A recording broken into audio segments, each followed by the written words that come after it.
21వ అధ్యాయము. ఆదికాండము 21వ అధ్యాయము 5వ వచనం నుంచి 8 వచనాలు మనం మార్చి చదువుకుందాం. 5వ వచనం నుండి 8 వచనాల వరకు మార్చి చదువుదాం.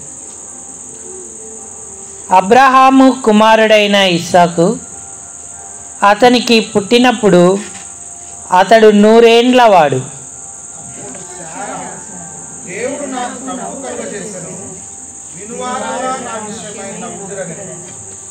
మరియు శారా పిల్లలకు స్తన్యమిచ్చునని ఎవరు అబ్రహాముతో చెప్పును? నేను అతని ముసలితనమందు కుమారుని కంటిని గదా. నేను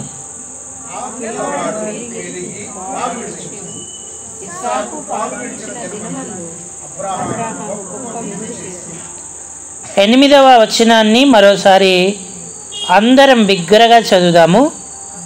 ఆ పిల్లవాడు పెరిగి పాలు విడిచెను. ఇస్సాకు పాలు విడిచిన దినమందు అబ్రహాము గొప్ప విందు చేసెను. చాలండి. చదువుకున్న లేఖన భాగం చేరిరాగలిగిన మన హృదయాలకు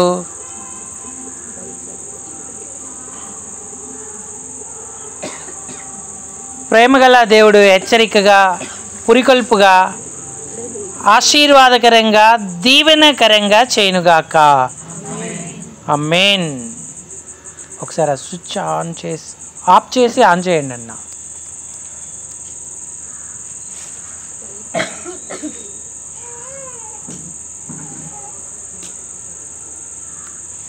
ప్రైజ్ ది లార్డ్. దేవుని నామానికి మహిమ కలుగునుగాక. ప్రియులారా, ఈ రాత్రి మనం దేవుని యొక్క వాక్యాన్ని కొంత ధ్యానపూర్వకంగా ఆలోచన చేద్దాం. ఇస్సాకు పాలు విడిచిన దినమందు అబ్రహాము గొప్ప విందు చేసేను అన్నాడు. అంటే మొట్టమొదటి ఆహారం అతడు విడిచి ఇక బలమైన ఆహారం కొరకు అతడు సిద్ధపరచబడుచుంటుండగా అబ్రహాము విందు చేసి అతనికి ఆ ఘనాహారాన్ని తినిపించి మరి దేవుని సన్నిధిలో కృతజ్ఞతను సంతోషించినటువంటి వాడిగా మనం చూస్తూ ఉన్నాం. మానవునికి ఈ లోకంలో బ్రతకడానికి 2 రకాలైనటువంటి ఆహారాలను దేవుడు ఏర్పరిచాడు. మొదటిది ద్రవాహారము, రెండవది ఘనాహారము. శారీరకంగా బ్రతకడానికి. అయితే మనం గమనించాల్సిన సత్యం ఏంటంటే, మనుషుడు రొట్టె వలన మాత్రమే కాదు, లేదా రొట్టె వలన మాత్రమే బ్రతకడు, కానీ దేవుని నోటి నుంచి వచ్చు ప్రతి మాట వలన బ్రతుకును అన్నాడు. మనం శారీరకంగా శరీర సంబంధమైన ఆహారం తింటే శరీరానికి బలము, ఎదుగుదల, అభివృద్ధి కలుగుతూ ఉంటుంది.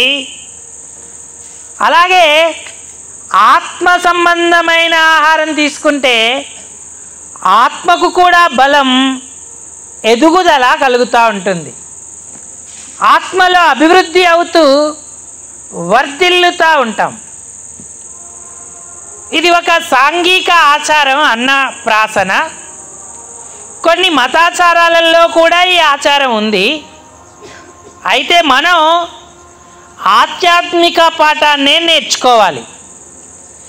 అక్షరార్థమైన ఆచారం వల్ల మనకే ప్రయోజనం కలగదు, కానీ ఆత్మీయమైన పాఠం అందులో దేవుడు మనకు నేర్పుతున్నప్పుడు దానిని మనం నేర్చుకుంటే అప్పుడు మనం ధన్యులం అవుతాం. ఎందుకంటే అక్షరము చంపుతుంది, ఆత్మ జీవింపజేయుచున్నది అన్నాడు. కాబట్టి ప్రియులారా, మనం రక్షణ పొందిన వెంటనే తిరిగి జన్మించిన అనుభవంలో ఉంటాం. పుట్టిన బిడ్డకు ప్రాథమికంగా పాలు అనే ఆహారాన్ని ఇస్తారు, తల్లిపాలు. మురిపాలు మరీ శ్రేష్టమైనవి. తల్లిపాలే బిడ్డకు శ్రేష్టం గనక తల్లి తన పాలను పిల్లాడికి పట్టాలని వైద్యులు, పెద్దలు సూచిస్తూ ఉంటారు.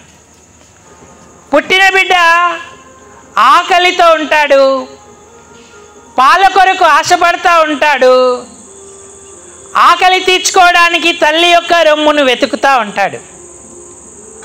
కొంతమంది పిల్లలకు డబ్బా పాలే అవసరం అవుతూ ఉంటాయి, వారు చాలా బలహీనంగా ఉంటారు. తల్లిపాలు వ్యాధి నిరోధక శక్తిని అభివృద్ధి పరుస్తా శరీరమునకు అవసరమైన ఎదుగుదలను జీవితాంతం వరకు కూడా అందించేవిగా ఉంటాయి. ఇది భౌతికమైన శరీరానికి భౌతికమైన పాలు ఉపయోగపడతా ఉంటాయి.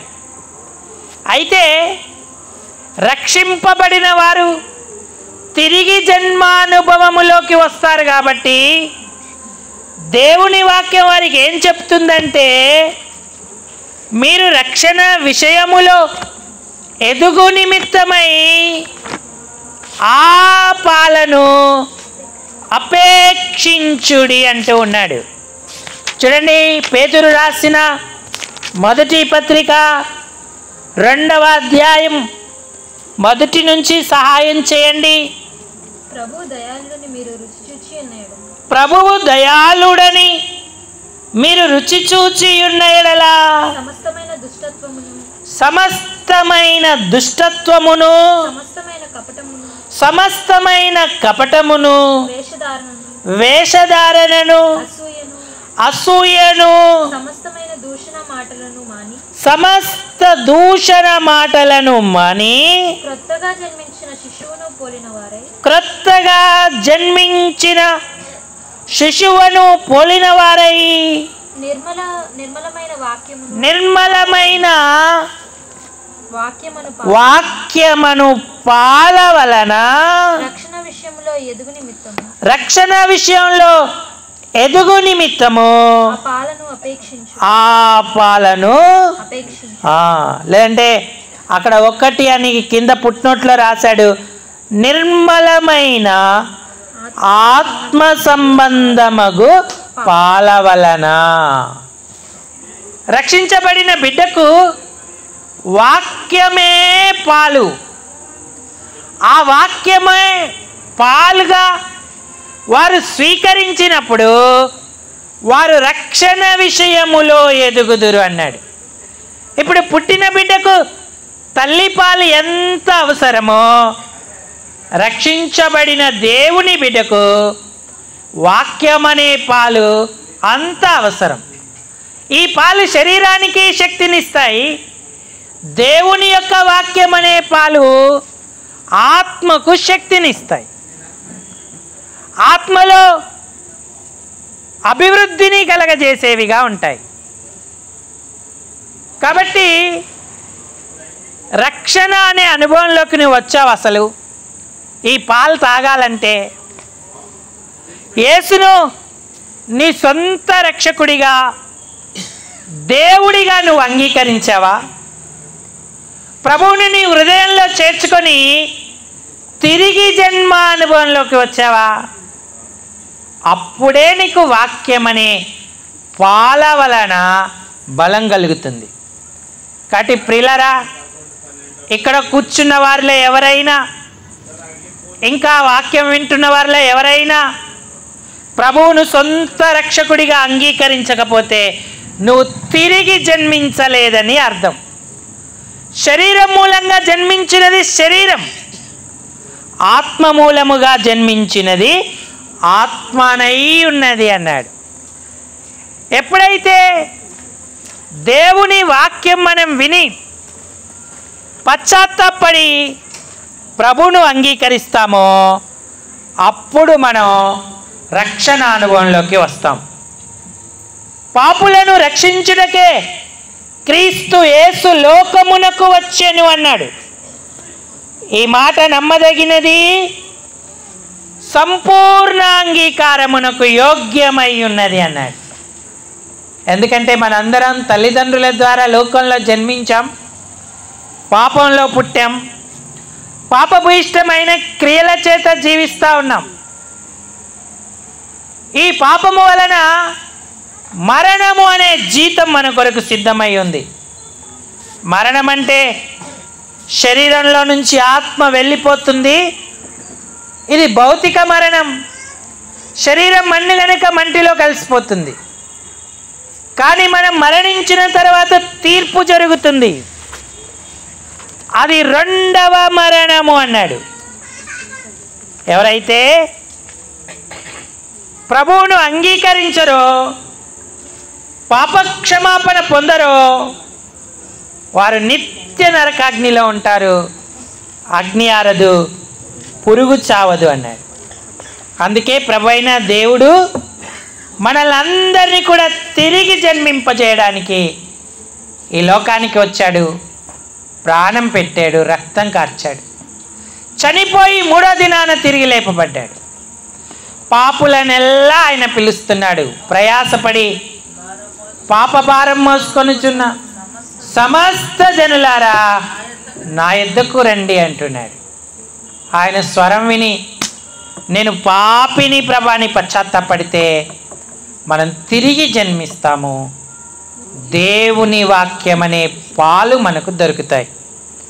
రక్షణ లేకపోతే నరకపు మార్గంలోనే ఉన్నామని అర్థం. నేనే జీవాహారము అన్నాడు ఆయన.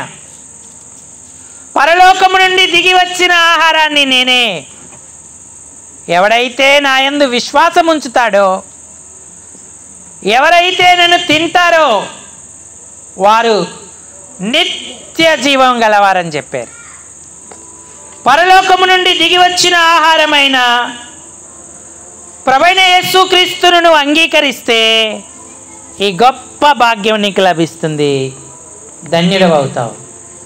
దొంగలు, కునికోర్లు, నరహంతకులు, వ్యభిచారులు, మాంత్రికులు ప్రభువైన యేసుక్రీస్తును అంగీకరించి తమ జీవితాలు మార్చుకున్నారు. పాపపు రోత స్థితిలో నుంచి క్షమాపణ పొంది బయటపడ్డారు. నరకపు శిక్షను అనుభవించకుండా తప్పించుకున్నారు. ధన్యులయ్యారు. ఈ రాత్రి నీకు అవకాశం ఉంది. యేసుని నీ సొంత రక్షకుడిగా అంగీకరిస్తే దేవుని కుటుంబంలో ఒక పిల్లాడిలా జన్మిస్తావు. నరకం అనే ఆ భయంకరమైన శిక్ష నుంచి తప్పించుకుంటావు.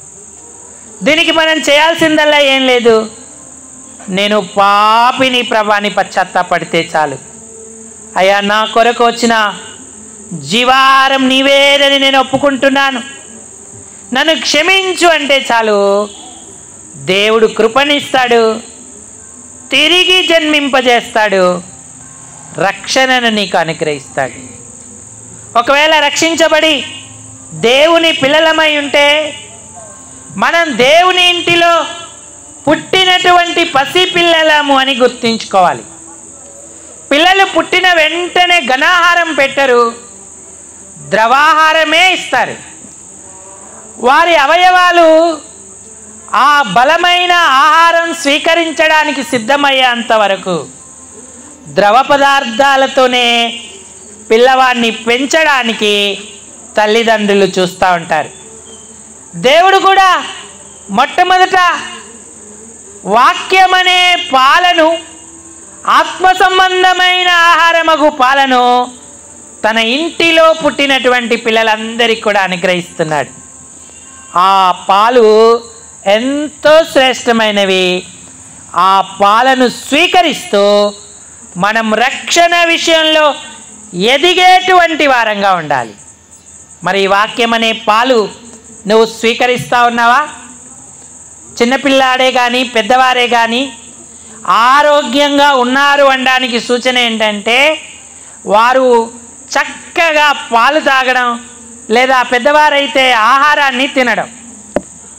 పిల్లవాడు పాలు తాగట్లేదంటే అనారోగ్యంలో ఉన్నాడని అర్థం. పెద్దవారు కూడా ఆహారం తీసుకోగా ఆకలి వేయట్లేదంటే, ఆకలి సరిగా ఉండట్లేదంటే అది అనారోగ్యానికి సూచనగా ఉన్నది. కాబట్టి ఈ రాత్రికాలం దేవుని వాక్యం అనే పాలను సమృద్ధిగా స్వీకరిస్తూ నీ ఆత్మ ఎదుగుదలకు అవసరమైనటువంటి రీతిగా నువ్వు బలపడుతూ ఉన్నావా? ఈ పాలు నీ ఆత్మక్షేమం కొరకు దేవుడు అనుగ్రహించాడు. గొప్ప గొప్ప విషయాలు ఈ వయసులో పుట్టిన వెంటనే నీకు అర్థం కాకపోయినా నిన్ను బలపరిచి అభివృద్ధి చేయడానికి దేవుడు వాక్యమును పాలనిచ్చాడు. తల్లి పాలే శ్రేష్టమైనవి అన్నారు. లోకంలోనే కాదు, ఆత్మీయ లోకంలో కూడా. అక్కడికి ఇక్కడికి వెళ్ళి ఆ పాలు ఈ పాలు తాగితే ప్రయోజనం ఉండదు. నువ్వు ఎక్కడైతే ఒక స్థానిక సంఘంలో చేర్చబడ్డావో ఆ స్థానిక సంఘం తల్లిలాగా నిన్ను ఆదరిస్తూ ఉంటుండగా అక్కడ దొరికే ఆత్మ సంబంధమైన పాలు తల్లి పాల వలె మరి నీకు ఎంతో ఆరోగ్యాన్ని, క్షేమాన్ని కలిగిస్తూ ఉంటాయి, అభివృద్ధిని కలగజేస్తాయి. తల్లిపాలు వ్యాధి నిరోధక శక్తిని పెంచిన రీతిగానే దేవుని వాక్యం అనే పాలు పాప నిరోధక శక్తిని పెంచుతాయి. అంటే పాపాన్ని జయించి పాపము చేయకుండా ఉండే శక్తి సామర్థ్యాలను వాక్యం అనే పాలు మనకు అందించేవిగా ఉంటాయి. కాబట్టి నీవు ఈ ఆహారాన్ని స్వీకరిస్తున్నావా? చాలా బలహీనతలు మనల్ని అంటి ఉంటాయి. అవన్నీ పోవాలంటే ఎప్పటికప్పుడు వాక్యం వింటూ ఆ వాక్యాన్ని స్వీకరిస్తూ ఆ పాల వలన ఆత్మ సంబంధంగా మనం ఎదుగుతూ ఉంటే దేవుడు మనల్ని అన్నప్రాసన కొరకు సిద్ధపరుస్తాడు. ఆత్మ సంబంధమైన అన్నప్రాసన అంటే అర్థం ఏంటంటే బలమైన ఆహారం తీసుకోగల అనుభవానికి దేవుడు నడుపుతూ ఉంటాడు. ఇప్పుడు ఇమ్మానుయేలు 6వ నెల 6వ రోజుకు వచ్చాడు. ఇప్పటి వరకు ఆ బిడ్డకు పాలే పట్టారు, తల్లి పాలే పట్టారు. ద్రవ పదార్థాలే అతన్ని అరిగించుకోగల శక్తి వచ్చింది. బిడ్డ ఎదుగుతూ ఉన్నాడు. ఇప్పుడు ద్రవ పదార్థాలు సరిపోవు, బలమైన ఆహారం అతనికి అవసరం. అందుకనే ఆరంభిస్తూ ఉన్నారు ఈ దినాన. ఆ బిడ్డ ఎదిగి ఆత్మయందు బలం పొందడానికి ఆత్మ సంబంధమైన బలమైన ఆహారం మనం తీసుకోవాలి. అక్షరార్థంగా అయితే బలమైన ఆహారం తీసుకోవాలి. ఘనమైన ఆహారం బిడ్డకు అలవాటు చేయడానికి ఆరంభిస్తూ ఉన్నారు. కాబట్టి నీవు ఇంకా పాలు తాగే పసిబిడ్డవేనా? పాలు మాత్రమే తీసుకోగలుగుతున్నావా? లేక ఘనాహారాన్ని, ద్రవ పదార్థాలను విడిచి బలమైన ఆహారాన్ని తీసుకోవడానికి ఎదిగావా? కొందరు సంవత్సరాలు సంఘంలో ఉంటారు కానీ వారు ఎదుగుదల లేని స్థితిలో ఉంటారు. యాకోబు వారి గురించి ఏమన్నాడు? క్షమించండి, పౌలు గారు అనుకుంటా. హెబ్రీ పత్రికకు రండి. హెబ్రీ పత్రిక కాలాన్ని బట్టి చూస్తే 5వ అధ్యాయము 12వ వచనం చదవండి. కాలాన్ని బట్టి చూస్తే మీరు బోధకులుగా ఉండవలసిన వారిగా ఉండగా దేవోక్తులలో మొదటి మూల పాఠములను చదవండి. ఒకడు మీకు మరలా బోధింపవలసి వచ్చి మీరు పాలు తాగవలసిన వారే గాని బలమైన ఆహారం తినగలవారు కారు అన్నాడు. 25 సంవత్సరాలు వచ్చిన ఒక బిడ్డ పాల సీసా నోట్లో పెట్టుకొని కూర్చుంటే ఎలా ఉంటుంది? ఏమనుకుంటారు జనాలందరూ? ఒరే వీడికి ఎంత వయసు వచ్చింది కానీ పాలే తాగుతున్నాడు అనుకుంటా ఉంటారు. బలమైన ఆహారం తినడానికి అవసరమైన జీర్ణాశయం అతనికి లేదు. మన ఆత్మ సంబంధంగా కూడా అలాగే ఉంటూ ఉన్నాం. సంవత్సరాలు పెరిగిపోతున్నాయి, కానీ రక్షణ అనే పాలను స్వీకరించి ఆరాధనలో ఎదగలేకపోతున్నాం, ప్రార్థనలో ఎదగలేకపోతున్నాం, పరిచర్యలో ఎదగలేకపోతున్నాం. అలాగే ఆత్మ సంబంధమైన విషయాలలో ఎంతో తక్కువ స్థితిలో ఉంటున్నాం, గ్రహించలేకపోతున్నాం.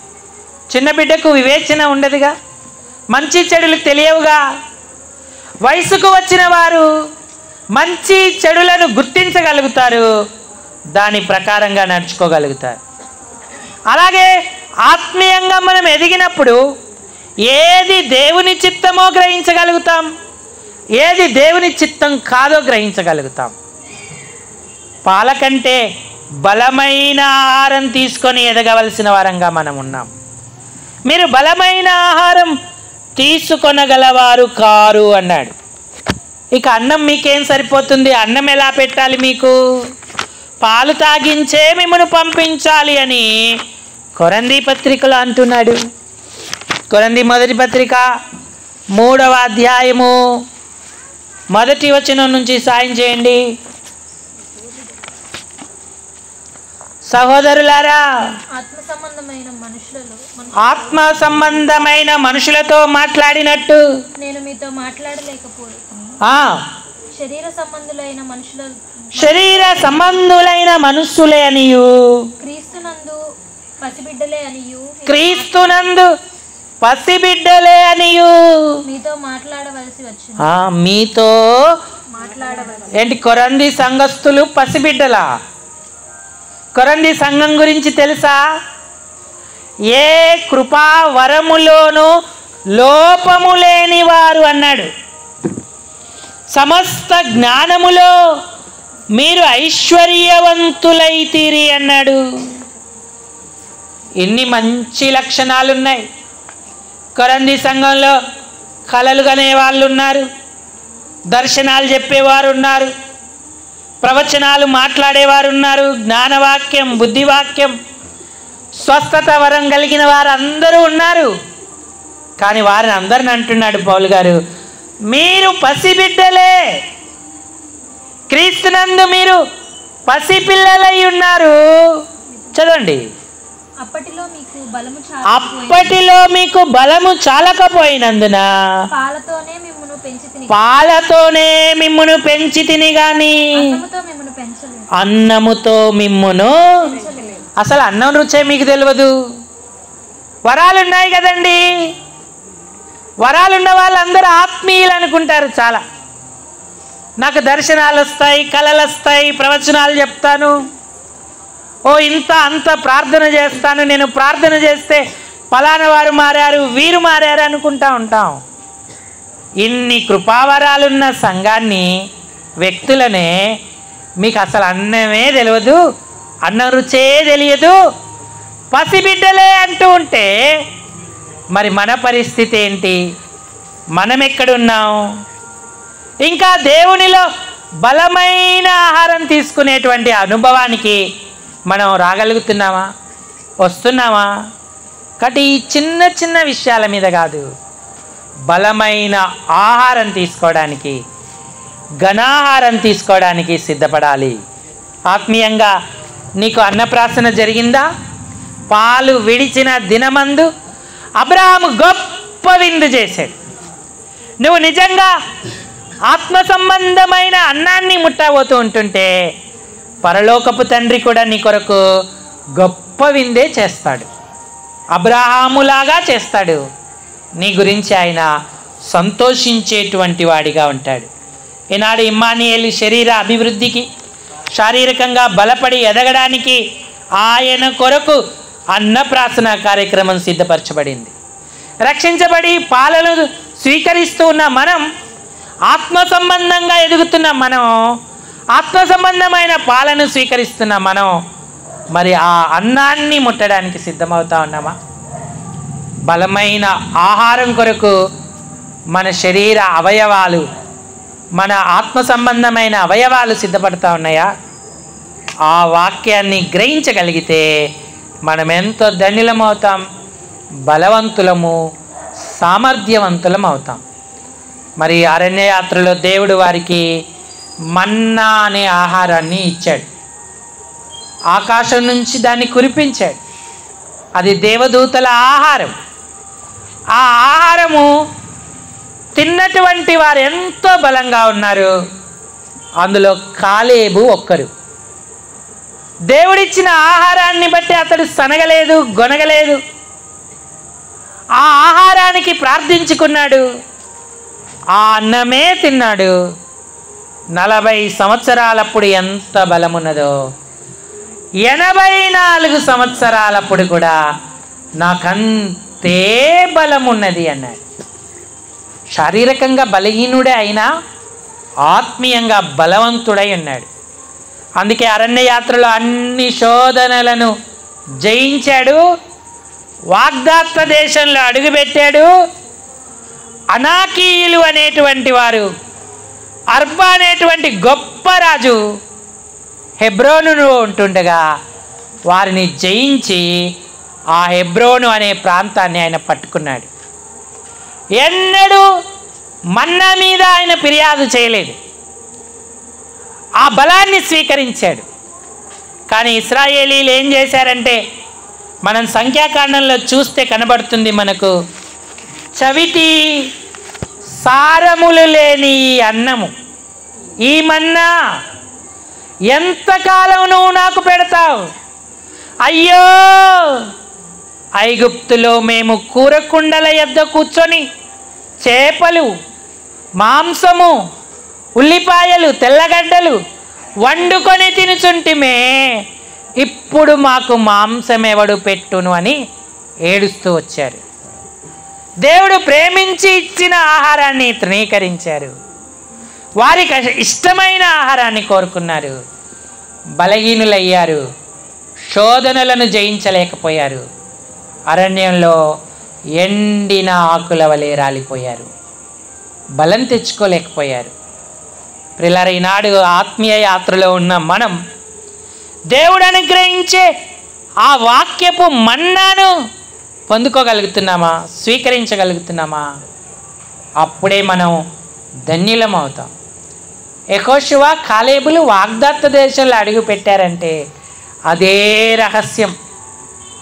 ఆ వాక్యమనే మన్నాను తిని బలం పొంది ఎప్పటికెట్లు శత్రువు మీద విరజిమ్మారు. వారు ధన్యులయ్యారు. ఈనాడు నువ్వు బలమైన ఆహారం తింటే ఆత్మ సంబంధివి అవుతావు, సమర్థవంతుడివి అవుతావు. శోధనలన్నిటిపై నీకు జయం కలుగుతుంది, బలపడతావు. కానీ ప్రియులారా, ఈ దినాలలో ఆకలి చచ్చిపోయింది. వాక్యం వినలేకపోతున్నాం, వాక్యం చదవలేకపోతున్నాం, వాక్యం కొరకు వేగిరపడలేకపోతున్నాం. ఆకలి అయినప్పుడు ఆహారం కొరకు ఎంత ఆరాటపడతా ఉంటాం. కానీ ఆత్మ సంబంధంగా అందరిలో ఆకలి చచ్చిపోయింది. వాక్యం వినలేకపోతున్నాం, చదవలేకపోతున్నాం, ధ్యానించలేకపోతున్నాం. ఎక్కడ ఎప్పుడు దేవుడు నాతో మాట్లాడతాడా అన్న ఆశతో వెళ్ళలేకపోతున్నాం. దావీదు అన్నాడు, ఆసాపు కుమారులు అన్నారు, దుప్పి నీటి వాగుల కొరకు ఆశపడుచున్నట్లు నా ప్రాణము నీ కొరకు తృష్ణ, దాహం, ఆకలి కొనుచున్నది అన్నాడు. ఆ వాక్య సంబంధమైన, ఆత్మ సంబంధమైన ఆహారం కొరకు ఆకలి ఉందా? ఆకలి తీర్చబడుతుందా లేక ఆకలి చచ్చిపోయిందా? ఎప్పుడైతే ఆకలితో ఉంటామో మనం ధన్యులమవుతాం. ఎందుకంటే ఆకలి కొనిన వారిని మంచి పదార్థాలతో ఆయన తృప్తిపరుస్తాడు, సంతుష్టి కలగజేసే ఆహారం ఇస్తాడు. అక్షరార్థంగా కూడా చూడండి, దేవుడు ఎన్ని రకాలైన ఆహారాలు మనకిచ్చాడు. ఒక కవి అన్నాడు, ఈ జన్మమే రుచి చూడడానికి దొరికేరా అన్నాడు. ఎన్ని రకాలైన ఆహారాలు, ఇడ్లీలు, దోశలు, ఊతప్పం, పెసరట్టు, మానవుని నాలుకకు రుచి, ఆకలికి సరిపడిపోయే అన్ని ఆహారాలు, శాకాహారం, మాంసాహారాన్ని దేవుడిచ్చాడు. పాప ఒక నెల కోళ్ళు మాత్రం బతికాయి అనుకోండి, ఎందుకంటే ఏదో బ్లడ్ ఫ్లూ వచ్చి కోళ్ళను కోయలేకపోయారు. అది తినలేకపోయాను చికెన్.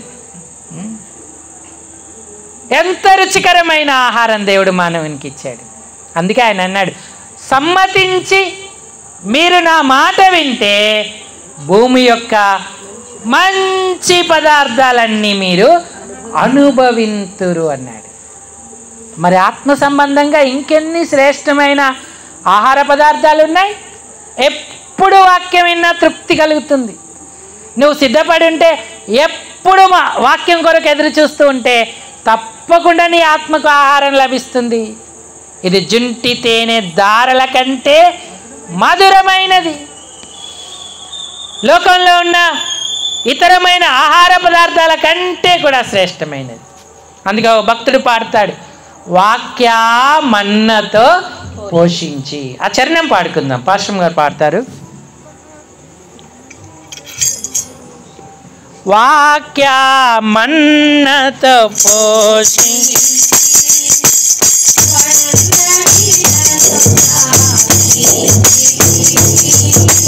వాక్యా మన్నతో పోషించి పండనిలనుగా చింతితివి ఆత్మ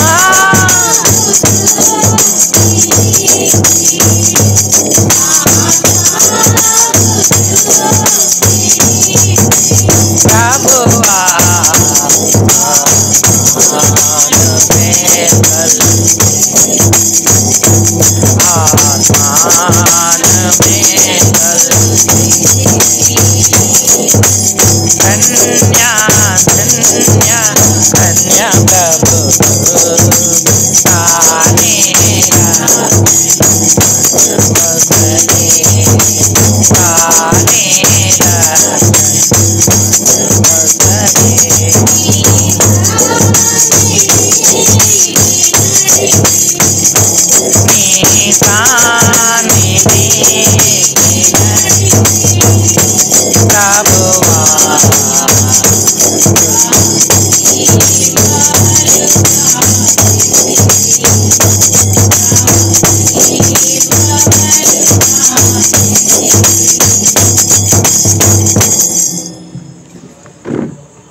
ఎంత శ్రేష్టమైన ఆత్మ సంబంధమైన ఆహారం.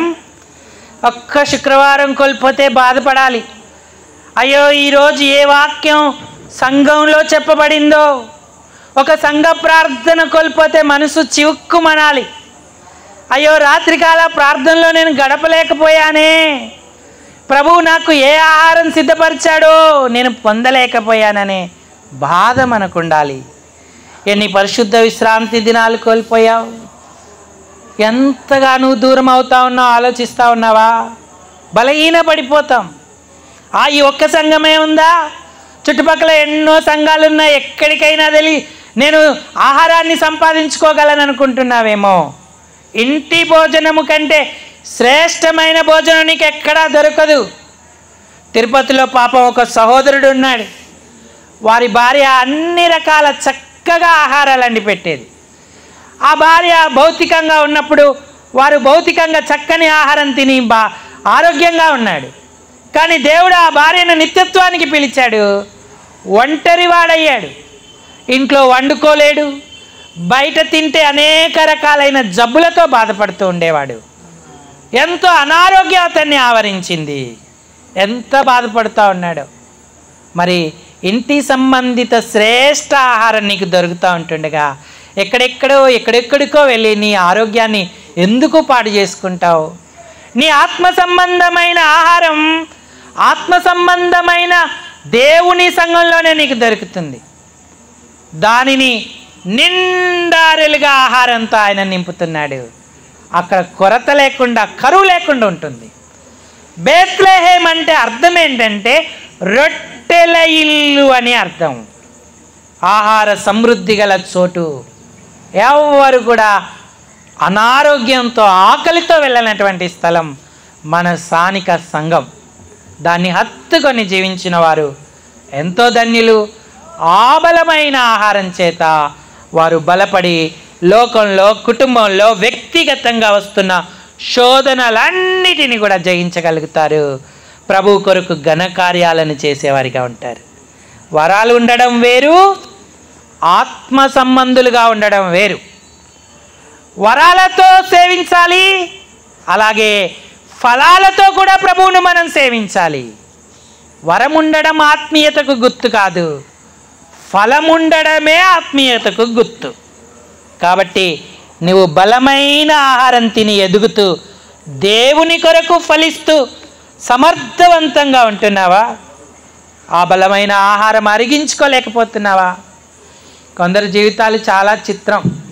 చికెన్ తింటే వాంతి రాదు, చారు తింటే వామిటింగ్ వస్తుంది. చికెన్ బాగానే అరుగుతుంది, ఉప్పు ఎక్కువ వేసినా తక్కువ వేసినా అరిగిపోతుంది, కానీ చారు తింటే వామిటింగ్ వస్తుంది. నాకు అర్థం కాదు. అంటే మన జీర్ణాశయాన్ని మనం చక్కగా సిద్ధపరచుకోవాలి, టైం టు టైం మెయింటైన్ చేయాలి. ఆత్మ సంబంధంగా కూడా అంతే. బలమైన ఆహారం తిని అరిగించుకొని దేవుని కొరకు బ్రతకాలి. నువ్వు క్రీస్తునందు పసిబిడ్డగా ఉండొద్దు, నీకు ఘనమైన ఆహారం తినిపించే దినం కొరకు సిద్ధపడాలి. రక్షణలో ఎదుగు, ఆత్మలో ఎదుగు, అభివృద్ధి చెందు, దేవుని ఆశీర్వాదాన్ని పొందుతావు.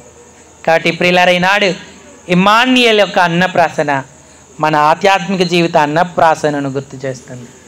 ఒకవేళ నువ్వు ఎదిగి బలమైన ఆహారం తింటూ ఉంటే సంతోషం, ఎదగకపోతే ఇప్పుడే తీర్మానించుకో, అయ్యా ఈ పాలు నేను ఎంతకాలం తాగాలి, నన్ను బలపరచు, నాకు బలమైన ఆహారం ఇవ్వు, కాలేబు వలె బలంగా ఉండడానికి నన్ను సిద్ధం చేయి ప్రభువా. ఈ శోధనలన్నీ జయించి నీ నిత్యరాజ్యంలోకి సమృద్ధి అయిన ప్రవేశం నాకు ఇవ్వని అడుగుదాం. ఈ తలంపులను దేవుడు దీవించునుగాక. అందరి తలలు ఉంచి కళ్ళు మూసుకోండి, ప్రార్థనలోకి వెళదాం.